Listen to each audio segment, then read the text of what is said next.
Hello, gentlemen. Jeff Sanchez, children's rights advocate here again. This also comes from brilliant sociologist named Vilar, who females tried to kill back in the 70s. Commercialized prayers.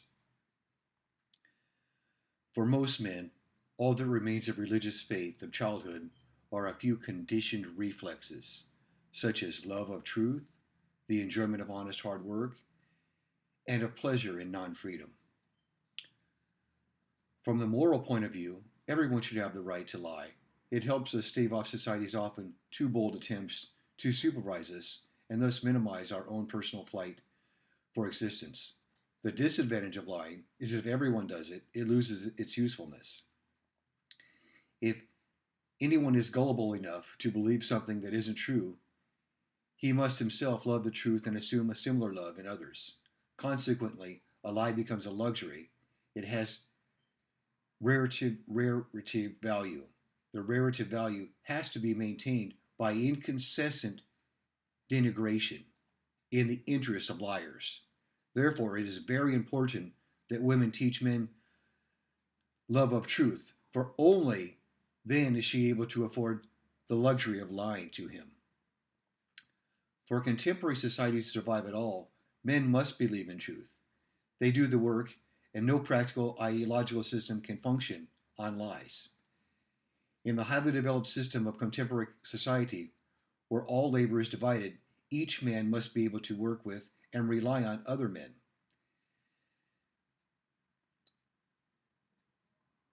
If men were to take to lying when the moment seemed opportune, say in the matters such as train schedules, freight capacity, or the amount of fuel left in an airplane's tank, the effects on our commercial system would be disastrous. Within a very short time, there would be complete chaos.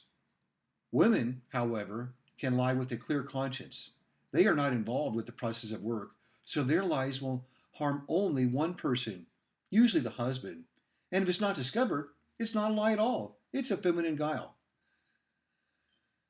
The only crime that does not come under this heading is physical unfaithfulness, which a man will not forgive.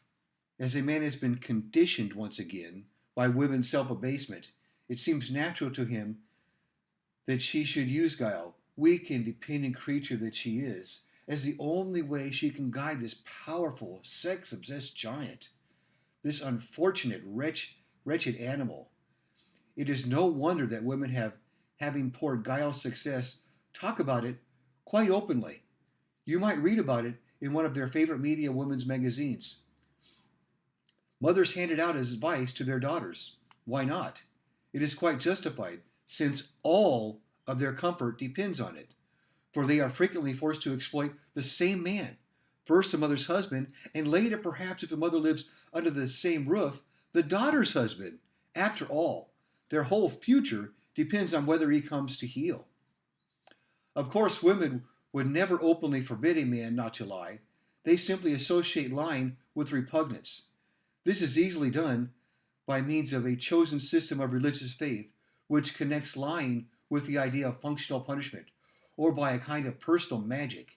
If a mother tells her child not to lie to her because it is bad, he will automatically have a guilty conscience if he does. She does not even need to be specific about this badness. The child believes her implicitly, is dependent upon her, and relies on what she tells him. He believes she would never lie. This is nonsense, of course, for mothers constantly tell their children the most barefaced lies. The same magic is involved when later on a woman convinces her husband that unfaithfulness is something spoiled and wretched. You must never deceive me, or if she happens to be one of those intolerant wives, it is not so bad if you deceive me, but you must never under any circumstance leave me. Generous woman, and he will obey her order, for such it is without doubting its justification. One in a while he will sleep with another woman, but he will rarely leave his wife, although her admission of boundless indifference should be a signal to him to leave at once. Only one circumstance in a man's life will ever make him tell the lie, and that is when he, as a result of pent-up desire, has slept with another woman. Although he dearly loves his wife, he is so afraid of the possible consequences she might do the same thing herself that he suffered the most agonizing pains of consequence, rather than admit the truth.